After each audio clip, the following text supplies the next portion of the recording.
네, 안녕하세요. 카스퍼스키 코리아 기술이사 강민석입니다. 먼저 XDR을 말씀드리기 위해서 결국 XDR이 탐지를 확장해서 하고 대응을 확장해서 대응을 하겠다. 그러면 실제 공격들이 어떻게 이루어지고 있는가, APT 공격이 실제로 어떻게 진행되고 있는가, 이 부분에 대해서 먼저 말씀을 드리고 그 공격 체인에 대한 대응 방법으로서 킬 체인을 어떻게 XDR로 구축할 수 있는가, 실구축 사례는 어떤 것들이 있는가, 이 부분을 말씀드리도록 하겠습니다. 예로 가져온 것은 블루노르프 공격 그룹의 스네치 크립토 캠페인인데요. 블루노르프는 북한이 두 개의 기관이 공격 수직을 갖고 있죠. 하나는 인민군 산하의 정찰총국, 또 하나는 내각 산하의 보위성. 보위성은 주로 자국민 감시와 체제 수호를 위해서 일을 하고요. 정찰총국은 인민군 산하다 보니까 대남 활동, 해외 공작 주로 이쪽을 하게 되는데요. 가장 대표적인 정찰총국 산하의 그룹들이 라자루스, 킴스키 그룹 이런 그룹들이 있죠. 라자루스, 킴스키 다 저희 카스퍼스키가 지은 이름이고요. 블루노르프는 라자루스의 하위 그룹입니다. 이 스네치 크립토 캠페인은 블루노르프가 방글라데시 중앙은행을 공격했던 건인데요. 이 당시에 미 연방은행이 방글라데시 중앙은행에 예치한 암호화폐 1160억 원을 탈취를 했습니다. 맨 먼저 초기 침투는 스피어피싱 이메일과 리모트 액세스 취약점을 이용해서 쇼크 파일을 하나 전송했습니다. 이 쇼크 파일은 공격자의 시트 서버에 접속해서 첫 번째 비주얼 베이식 스크립트를 다운받았고요. 이 비주얼 베이식 스크립트의 역할은 공격자가 제일 싫어하는 건 자기의 증적을 남기는 거죠. 그래서 이 PC에 EDR과 같은 소프트웨어가 있는지 살펴보고 EDR이 있으면 지우고 사라졌습니다. EDR이 없다. 그럼 두 번째 비주얼 베이식 스크립트를 다운받습니다. 이 비주얼 베이식 스크립트는 결국 공격자가 원하는 거는 데이터죠. 데이터가 존재하는 곳은 엔드포인트죠. 네트워크는 엔드포인트로 접근하기 위한 경로일 뿐입니다. 그래서 이 PC에 이 서버에 의미 있는 공격자가 원하는 데이터가 있는가 살펴보고 있으면 다음 단계로 진행을 하고요. 없으면 역시 지우고 사라집니다. 의미 있는 데이터가 없다 하더라도 이 PC가 이 서버가 네트워크 관리자의 시스템이라서 스토리지라든가 데이터베이스, 파일 서버 이런 곳에 접근이 가능하다라고 하면 다음 단계로 갑니다. 다음 단계로 갈 때는 이 핑거프린트를 찍어서 전송을 하는데요. 핑거프린트 안에는 시스템의 IP, 그리고 시스템의 UUID, 그리고 사용자의 SID, 그리고 웹 브라우저에 캐시되어 있는 사용자의 아이디와 패스워드의 해시 값들을 공격자에게 전송하고 파워쉘을 다운받습니다. 마지막으로 쭉 진행을 해서 맨 마지막에 트로이 목마가 다운받아지고 얘가 공격자의 지령을 받아서 데이터를 유출하고 암호화하고 파기하게 되는 거죠. 조금 더 단순화시켜 봤습니다. 조금 더 단순화시켜 보면 하나의 캠페인에서 맨 처음 이 쇼크 파일도 한 개가 아니라 이렇게 여러 개의 해시 값들이 동원이 돼요. 점점점점 돼 있는 걸 보시면 더 많다는 걸 알 수 있죠.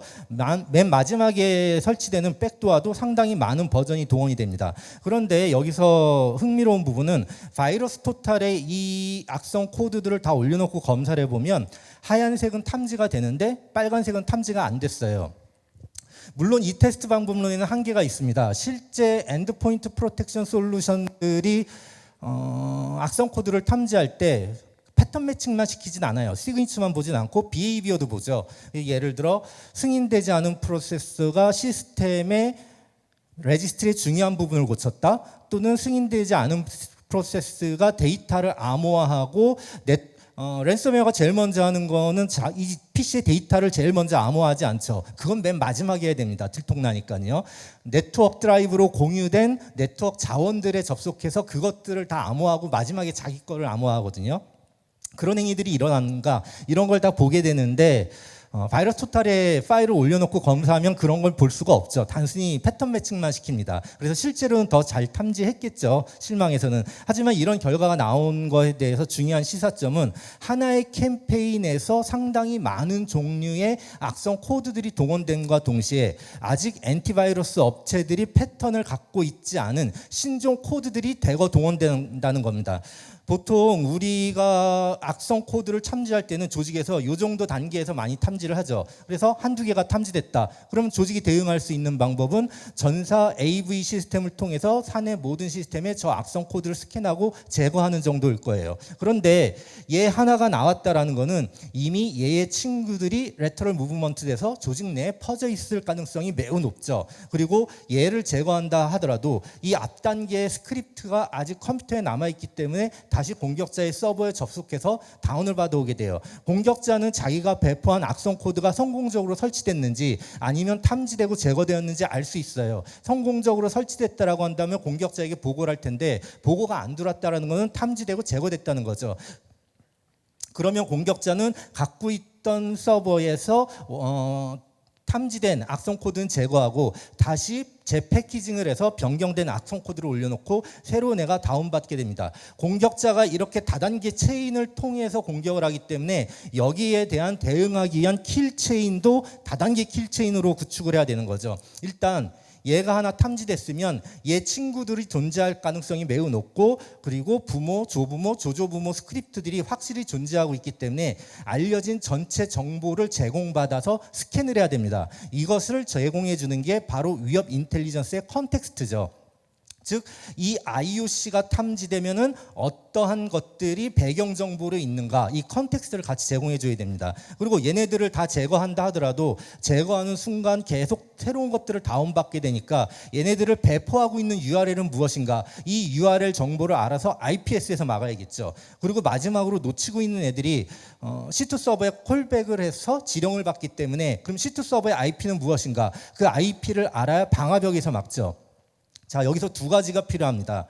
탐지를 위한 IOC가 필요하고요. 그리고 그것에 대응하기 위한 리스판스를 하기 위한 컨텍스트가 필요하죠. EDR, NDR, XDR 다 디텍션 앤 리스판스지 않습니까? 디텍션을 위해서는 IOC가 필요하고 대응을 리스판스를 위해서는 컨텍스트가 필요합니다. 그래서 DR에 있어서 위협 인텔리전스 정보는 필수 정보입니다. 그런데 이 하나의 IOC가 발견돼서 탐지를 하고 컨텍스트를 갖고 킬체인을 구축하기 위해서 방화벽 관리자, IPS 관리자, 엔드포인트 관리자, 클라우드 관리자 각각 업무를 분장해서 컨텍스트를 확인해서 모두들 설정한다. 이건 상당히 부담스럽고 복잡한 일이 되죠. 이것을 자동화한 것들이 이전에 SOA였죠. 그런데 SOA에서 이제 XDR로 가고 있습니다. 왜 XDR로 가야 되는가? 그 부분은 잠시 후에 말씀을 드리고요.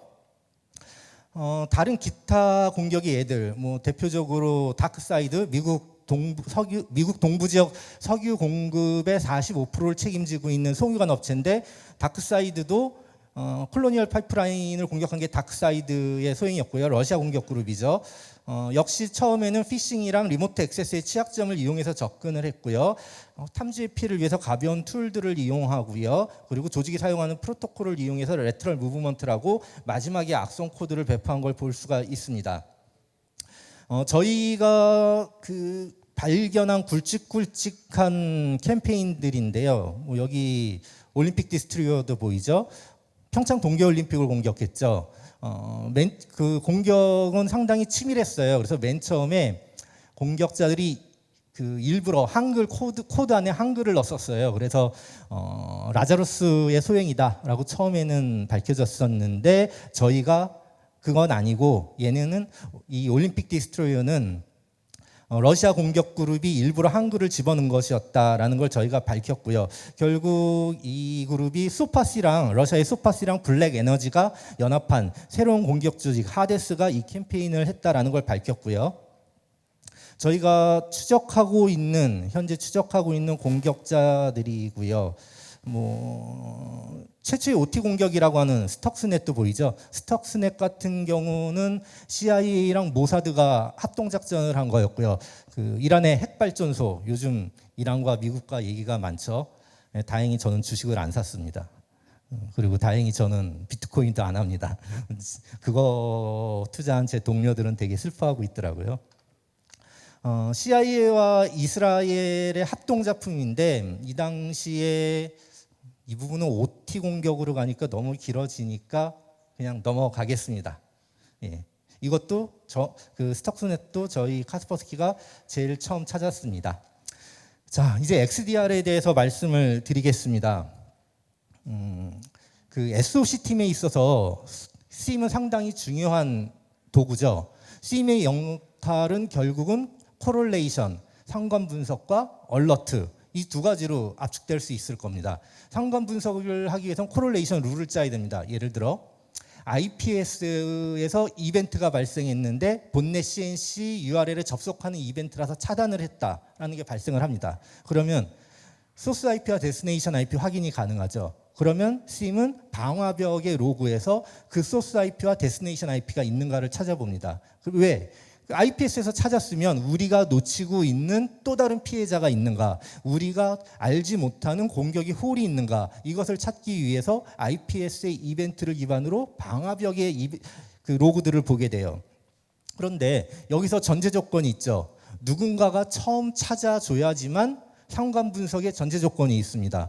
방화벽이든 IPS든 아무도 이벤트를 발생시키지 않으면 상관 분석의 전제 조건이 없어지죠. 그렇기 때문에 얼라우된 로그에서 위협을 탐지하기 위해서는 위협 인텔리전스를 넣어서 결합해서 위협 인텔리전스의 IOC를 이용해서 방화벽과 IPS와 기타 보안 장비들이 탐지하지 못한 이벤트들을 찾아내야 됩니다. 그리고 대응하기 위해서 위협 인텔리전스의 리스판스 정보가 컨텍스트를 이용해서 리스판스를 하는 거죠. 자, 왜 XDR로 가고 있는가? SIEM은 상관 분석을 해야 되는데 상관 분석을 하기 위해서 룰을 일일이 다 짜줘야 돼요.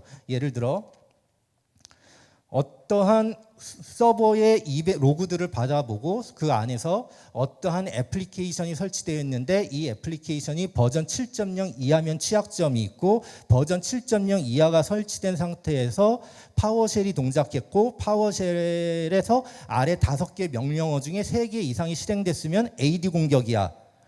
이런 걸 다 짜줘야 되죠. 그런데 이건 사실상 너무 힘들어요. 그 많은 애플리케이션들의 취약점 있는 버전들을 알아야 되고 어떤 식으로 공격이 수행되는지 알아서 그걸 다 짠다는 것은 불가능하죠. 어쨌든 SIEM에서 그걸 짜줘야지만 SIEM이 얼러트를 발생시키고 얼러트가 발생됐으면 그 위협 인텔리전스의 컨텍스트를 이용해서 SOA에서 자동 대응을 할 수가 있는 거죠. 그런데 일단 첫 번째 단계에서부터 너무 힘듭니다. 그래서 XDR로 가고 있죠. XDR의 정의는 회사들마다 다른데 가트너에서는 4개를 핵심 컴포넌트로 얘기하고 있습니다. EDR, NDR, SIEM, 그리고 위협 인텔리전스. EDR은 엔드포인트로부터 데이터를 취득하고요. NDR은 네트워크로부터 취득하고요. SIEM이 이것을 상관 분석을 해서 위협 인텔리전스 정보를 이용해서 탐지하고 위협 인텔리전스 정보를 이용해서 대응을 한다. 이게 XDR의 핵심인데요. 오픈 XDR과 네이티브 XDR이 있습니다. 먼저 오픈 XDR 같은 경우는 XDR 코어만 A라는 업체가 제공하고 NDR, EDR, SIEM, SOA는 다 B 업체, C 업체, D 업체, E 업체를 통합해서 구축하는 형태가 되죠. 국내에 있는 XDR 업체라고 이제 있는 벤더들은 전부 다 이 오픈 XDR입니다. 보통은 SIEM을 만드는 회사가 확장해서 NDR까지 만들었고요. 그리고 나서 타사 EDR과 타사 위협 인텔리전스를 연계하는 형태가 돼요. 장점은 자유도가 매우 높습니다. 그리고 기존의 EDR을 갖고 계셨다라고 한다면 기존 리소스들과 솔루션들을 재사용할 수가 있고 통합할 수가 있죠. 조직이 자기에게 맞는 각각의 솔루션들을 별도 구축해서 연합을 하면 됩니다.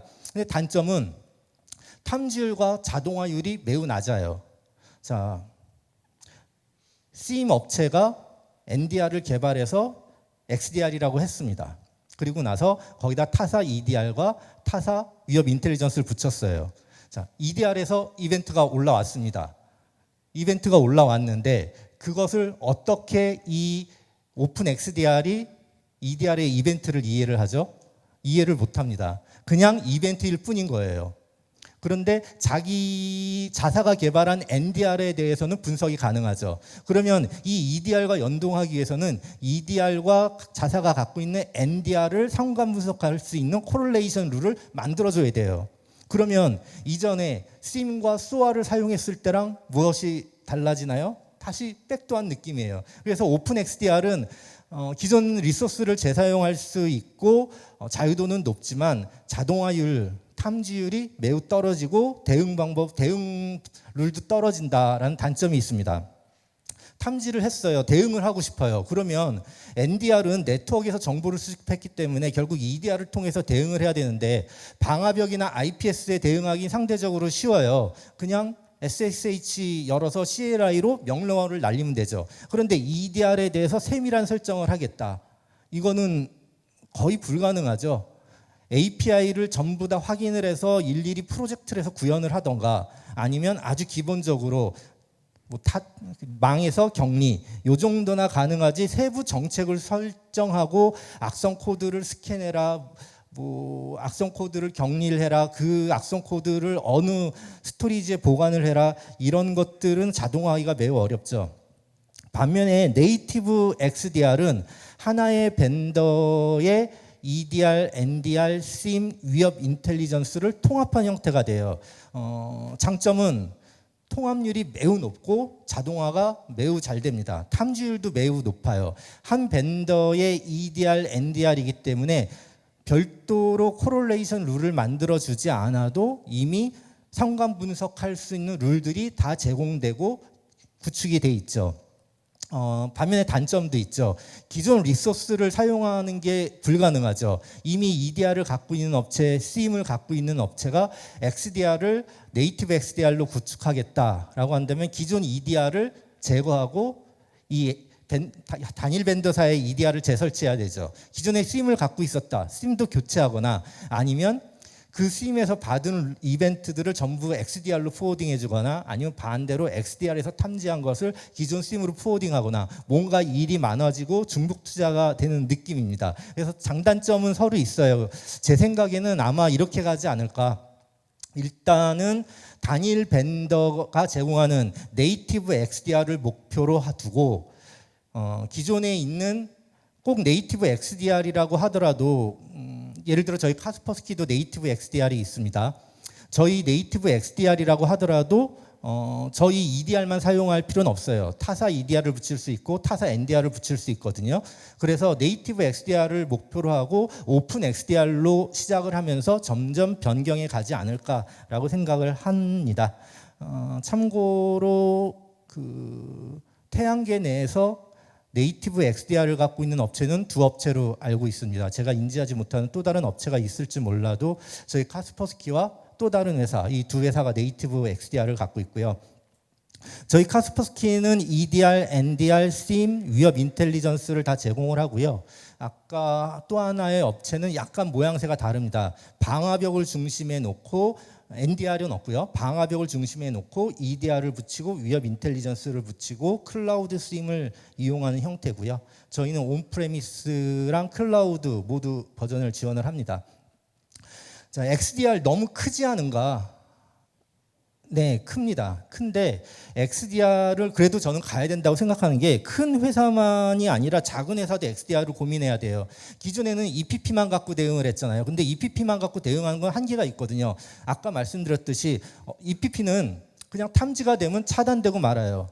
왜 탐지가 됐는지, 얘가 탐지된 악성 코드가 어느 압축 파일에서 풀렸는지, 얘를 다운로드 받게 만든 상위 프로세스는 누군지, 얘가 콜백하는 IP는 누구인지, 얘가 어디서 다운로드 받아줬는지 EPP는 제공하지 않죠. 그런데 그 컨텍스트 정보를 알아야 우리가 킬체인을 구축할 수 있죠. 그래서 XDR은 필요한데 조그만 규모의 회사에서는 부담스러울 수 있죠. 그래서 XDR을 각각의 그 회사 규모에 맞는 XDR이 필요하다고 생각을 하고요. 소규모 업체라고 하더라도 EPP만으로는 대응할 수가 없고 소규모 업체에 적합한 경량화된 XDR이 필요하다고 생각합니다. EPP 운영 수준으로 그냥 탐지되면 그 파일만 탐지하는 게 아니라 알아서 담당자에게 그 얼러트가 떠서 담당자가 승인 누르면 자동으로 대응해 줄 수 있는 경량화된 SOC 팀이 없는 경량화된 조직을 위한 그러한 EDR, XDR 라인도 필요하고요. 그리고 SOC 팀을 갖고 있는 전문적인 그 EDR, XDR 이쪽 라인도 필요하고요. 어쨌든 아무리 작은 규모의 비즈니스라 하더라도 기존의 EPP만으로 대응하는 것이 아니라 이제는 XDR로 가야 된다라고 생각을 하고요. 저희 카스퍼스키 XDR도 타 오픈 XDR과 전반적인 개념은 비슷하고요. 그래서 일단 저희 그림으로 가져왔습니다. XDR 코어에는 코릴레이션 엔진부터 시작해서 플레이북을 짤 수 있는 것들이 들어있고요. 여기에 EDR, 메일 보안 시스템, 웹 보안 시스템, NDR 이러한 솔루션들이 결합이 되고요. 그리고 위협 인텔리전스 정보가 이 안으로 들어가서 위협을 탐지하고 대응하는 데 사용됩니다. XDR이 가져야 될 것들은 많은 기능들이 있죠.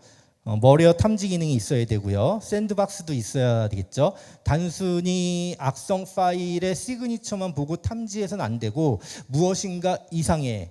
악성인지 아닌지 모르겠어 라고 하면 자동으로 샌드박스로 보내서 샌드박스 결과값도 받아올 수 있어야 되고요. 야라룰도 통합되어야 되고요. 그 다음에 IOA. IOC는 상대적으로 쉽죠. 그 IP, URL, 해시들의 모임이기 때문에 그냥 매칭만 시키면 됩니다. 그런데 이 공격의 징표를 찾는다는 거는 상당히 힘들어요. 비헤이비어를 봐야 되거든요. 그래서 이 IOA가 상당히 중요합니다. 그 TTPS로 대응을 한다. 네, 좋은 얘기인데 너무 어렵죠. 공격자들의 전술과 도구와 그들의 계획을 파악해가지고 이 공격자는 이런 식으로 공격을 할 거야. 이렇게 대응해야 돼. 그건 너무 힘들고 사실 가능할까라는 생각이 듭니다. 그래서 IOA로 저는 대응을 해야 된다고 생각하고요. 아까 대표적인 게 IOC 같은 경우는 침해 지표죠. 이미 공격이 끝난 상태의 침해를 받았다는 거기 때문에 그건 너무 늦고 IOA 단계에서 찾아 들어가야 되거든요. 그래서 아까 예로 들었 IOA는 현재 공격이 발생되고 있는 징표입니다. 그래서 아까 예로 들었던 게 대표적인 쉬운 예가 말씀드렸듯이 이 시스템에 어떠한 애플리케이션이 설치되어 있는데 버전 몇 이하의 취약점을 갖고 있는 상태에서 파워쉘이 실행되고 아래 5개의 명령 중에 3개가 실행됐다. 그러면 이건 지금 AD 공격이 일어나고 있어. 이런 징후인 거죠. IOA를 제공해야 되고요. 그 밖에 뭐 URL 레퓨테이션이라든가 시그마 룰 같은 것도 지원을 해야 됩니다. 그리고 AI 기능들도 필요하죠. 그래서 대표적인 AI 기능이 콜드 스타트 때 상당히 유리하죠. 맨 처음에 딱 도입을 해서 지금 아직 머신러닝도 안 된 상태에서 무엇인가 찾아야 될 때 많이 유리한데 자산 등록이 안 돼 있거나 우리 회사 시스템인데 EDR이나 EPP가 안 깔려 있거나 모르는 애가 갑자기 나타났거나 평상시랑 다른 행동을 한다던가 이런 AI 기능을 이용해서 처음에 콜드 스타트 때의 문제를 해결할 수가 있습니다. 위협 인텔리전스에 대해서 잠깐 말씀을 드리면 전 세계 83억 인구 중에 4억 2천만 명이 카스퍼스키 보안 제품에 의해서 보호를 받고 계세요. 이 중에 1억 2천만 명이 자발적으로 저희에게 데이터 공유를 해주시는데요. 저희를 위해서 공유해 주시는 건 아니고 그분들의 필요에 의해서인 거죠. 파일이 실행됐는데 블랙리스트는 차단하고 화이트리스트는 허용하면 됩니다. 근데 이도 저도 아닌 그레이 영역이다. 이럴 때 저희에게 파일을 실시간으로 보내주시고 저희가 그것을 분석해서 실시간으로 결과를 알려드리면 그 결과에 따라서 보안 정책이 있겠죠. 그 보안 정책이 차단인지 격리인지 뭐 이런 걸 수행하게 되는데 그래서 저희가 하루에 스캔하고 있는 파일이 1,500만 개고요. 그리고 매일 50만 개의 악성 코드를 탐지하고 있습니다. 시간당 50만 개니까 시간당 2만 개. 지금 한 30분 지났으니까 지금 이 시간에도 저희는 1만 개의 악성 코드를 탐지를 했습니다. 파일이 올라올 때는 저희는 개인정보는 다 제거를 하고 URL은 노멀라이제이션 해서 봤는데요. 그러한 정보들이 올라올 때 파일만 엔드포인트에서 탐지가 됐기 때문에 파일만 올라오는 게 아니라 이 파일이 엔드포인트에서는 다 알죠. 어디서 압축이 풀렸다. 얘를 실행시킨 상위 프로세스는 누구다. 얘를 다운로드 받게 만든 스크립트는 누구다. 어느 URL에서 다운로드 받아졌다. 이 모든 정보가 올라옵니다. 이것들을 모아서 스위스 7위에 있는 데이터 센터에 저장하고 매년 2개의 독립된 감사기관으로부터 개인정보보호법 준수여부 감사받고 공개를 하고요. 그 정보가 저희 위협 인텔리전스의 기반이 되고 있습니다.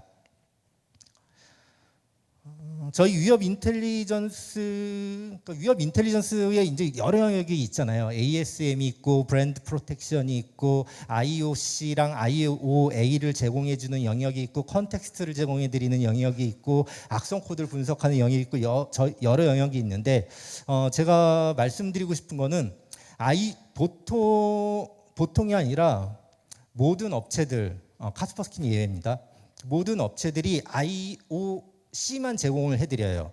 그래서 IOC를 SIEM에다 놓고 SIEM이 들어온 로그에서 IOC가 탐지가 되면 그분들이 제공하는 API를 이용해서 그분들의 클라우드에 접속해서 대응을 하기 위한 컨텍스트를 받아오거든요. 여긴 몇 가지 문제가 있습니다.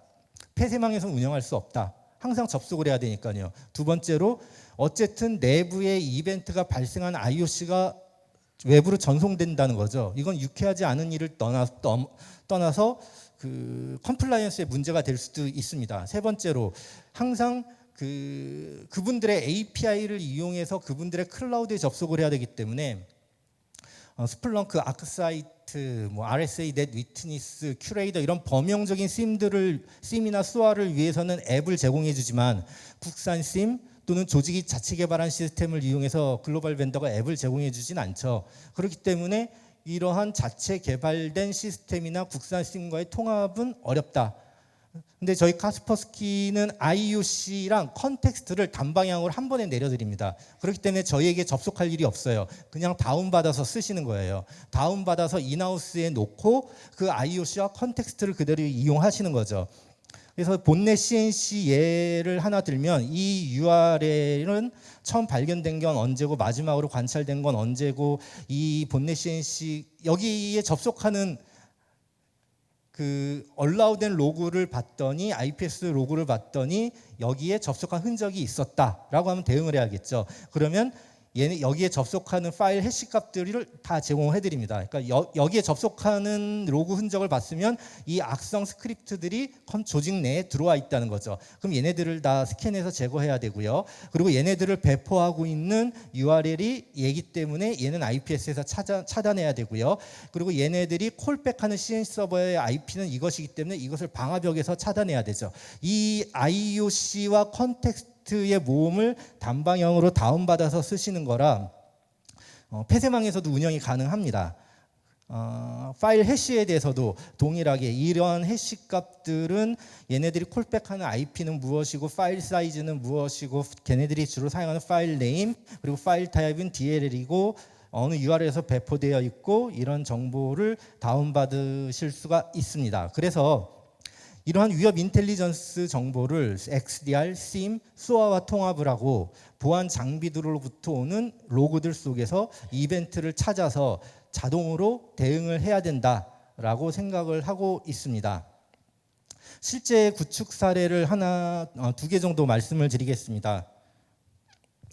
금융기관 폐쇄망에 적용을 했고요. SIEM에 이제 로그들이 막 들어오죠. 그런데 SIEM에다가 IOC를 통합한다는 것은 상당히 부담스러워요. SIEM 자체가 컴퓨팅 파워를 엄청 많이 사용을 하거든요. 그래서 SIEM에서 무엇을 하는 게 아니라 SIEM은 받은 이벤트들을 전부 다 저희 사이버 트레이스라고 카스퍼스키 위협 인텔리전스 플랫폼이 있습니다. 얘를 폐쇄망에다 구축을 하고요. 얘는 카스퍼스키 IOC와 컨텍스트뿐만 아니라 서드 파티까지 지원을 해요. 그래서 타사 IOC도 여기다 넣어서 이 금융기관을 사용하고 계시고요. 그리고 국정원이랑 키사에서 온 DB도 다 여기다 넣었어요. 그래서 SIEM은 무조건 이쪽으로 이벤트를 포워딩하면 여기서 매칭해서 탐지됐을 때만 IOC랑 컨텍스트를 SIEM으로 돌려드리고 SIEM에서 코릴레이션을 해서 SOA를 이용해서 자동 대응하는 형태로 구현이 됐습니다.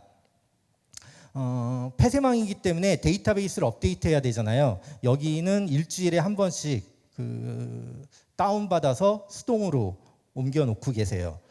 망 연계 시스템을 이용해도 되고요. 사람이 다운받아서 데이터를 넣어도 되고요.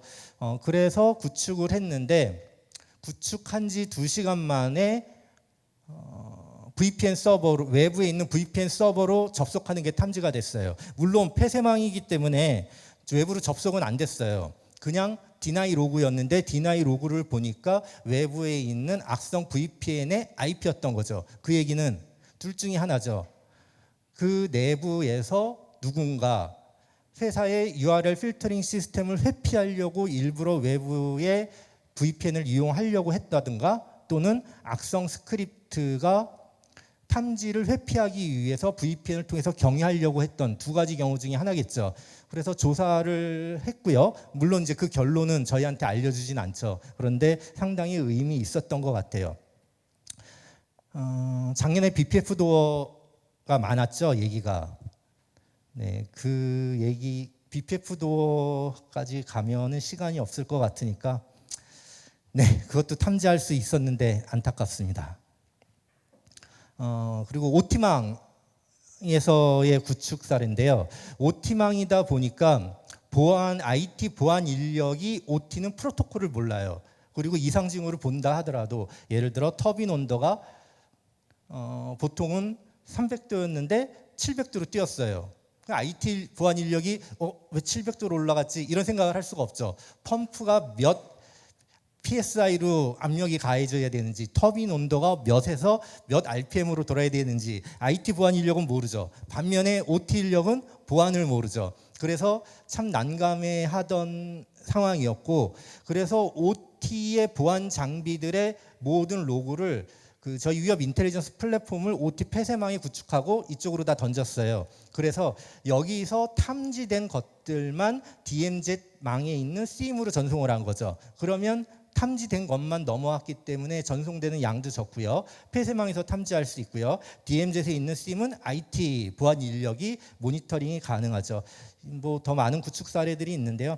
그리고 이거는 완전 폐쇄망입니다. 완전 폐쇄망에서도 망 연계 시스템을 이용해서 샌드박스라든가 저희의 게놈 지도를 이용해서 악성 코드를 분석하는 엔진, 그리고 위협 인텔리전스 플랫폼인 사이버 트레이스의 데이터베이스를 업데이트해서 완전 폐쇄망에서도 구축하는 사례가 있고요. 시간 관계상 저희 회사에 대해서만 잠깐 말씀드리고 마무리를 짓도록 하겠습니다. 저희는 28년 동안 보안만 해왔고요. 그리고 현재 5,000명이 조금 넘는 직원들이 있습니다. 전 세계 4억 2천만 명에게 서비스를 하고 있고, 전 세계 22만 개 기업을 저희가 보호를 하고 있습니다. 카스퍼스키가 악성 행위나 코드를 잘 탐지하는 거는 뭐 이미 잘 알려져 있죠. 매년 저희가 제3회 공식 테스트에 참여를 하는데, 작년에도 100회를 참여를 했고요. 그중에 90회를 1등을 했습니다. 1등과 2등의 차이가 거의 배가 나고 있습니다. 오늘은 XDR과 위협 인텔리전스 두 가지에 대해서 말씀을 드렸는데요. 이것 외에도 저희는 클라우드 보안, 그리고 엔드포인트 보안, OT 보안, 다양한 영역에서 보안을 하고 있습니다. 저희는 저희의 투명성을 강조하기 위해서 전 세계 12개의 투명성 센터를 구축을 해놨어요. 그래서 여기 방문하시면 저희 소스 코드를 직접 오픈합니다. 한국에서도 정보보호대학원 교수님들, 그리고 국가정보기관에서 방문을 하셨고요. 그리고 저희는 한국에 있는 모든 법 집행기관과 공조를 하고 있습니다. 국가수사본부, 그리고 군기관, 키사, 금보원과 공조를 하고 있고요. 글로벌하게도 인터폴, 유로폴, 아프리카폴과도 공조를 하고 있고요. 작년 9월에 세렝게티 2.0 작전을 했어요. 인터폴이랑 공동으로 작전을 수행했고요. 그래서 아프리카 18개국과 인터폴 수사관들과 저희와 함께 작전을 했고, 저희는 인터폴 뒤에서 위협 인텔리전스 정보를 이용해서 계속 정보를 제공해드려서 사이버 범죄자 1,209명을 검거를 했고요. 범죄 자금 1,450억 원을 회수를 했고요. 11,432개의 악성 인프라를 해체했습니다. 저희 카스퍼스키 5,000여 명의 직원들의 목표는 단일합니다. 보다 안전하고 평화로운 사이버 세상을 만드는 것입니다. 감사합니다.